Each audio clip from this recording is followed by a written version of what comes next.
Hey, Ben, I got a question about when actors fly on airplanes. Now, have you ever been on an airplane where a movie that you were in was the in-flight movie? Yeah, that's kind of. I mean, if it's a movie that you like, it's okay. If it's a movie that you're not, it's kind of.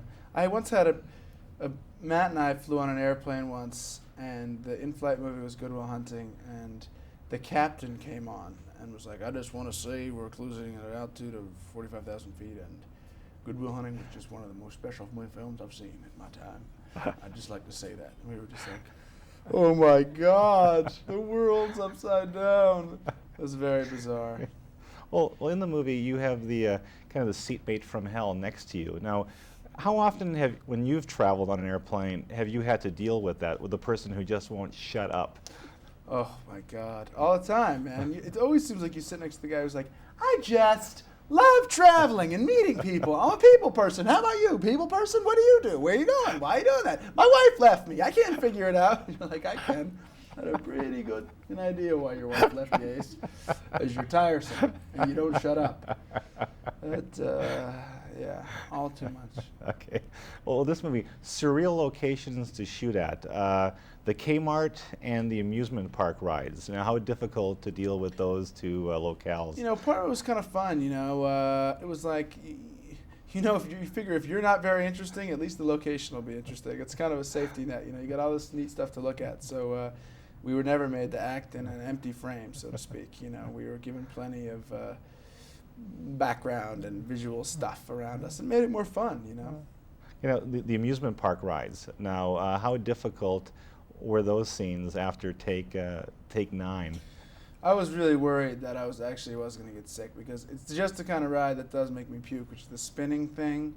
It's not really like roller coasters and everything. I'm fine, but when you get with the equilibrium, it just goes around like a Turkish twist.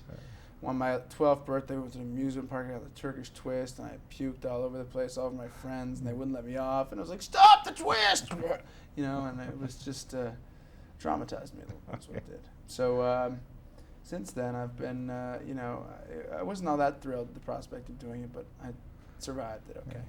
Now, a question about being recognized. Now, the last couple of years you've had to deal with the fame thing. Sandra Bullock's had it for a few years. Did you two ever talk about this whole thing about being recognized all the time and how she dealt with it, how you dealt with it? Because I feel like Sandy's been doing it for a long time, so I didn't want to ask her about it. It's something you have to kind of figure out on your own and figure out your own way to deal with. I do kind of privately watch other people who are actors who are well known kind of get recognized and see what they do, and sometimes I think, oh, that was a good way to handle it, and sometimes I think that was a mistake, and that's a good way to learn, but I try to sort of maintain just the guiding principle of be courteous and appreciative and respectful of people, but you have to also at the same time maintain a boundary. I'm just going to meet somebody in the street. I'm not going to say, "Hey, come over for dinner, spend your whole life with me." You know what I mean? You have to say, okay, But usually people are very nice and very great. It's really flattering. And a very quick last question. Weird places to be recognized in the restroom. Like, what happens if someone recognizes you in the restroom? It happens all the time where people follow you into the restroom because they think they recognize you, and they pull up to the urinal next to you, and they're kind of standing there, and they're just like looking straight ahead, and they go.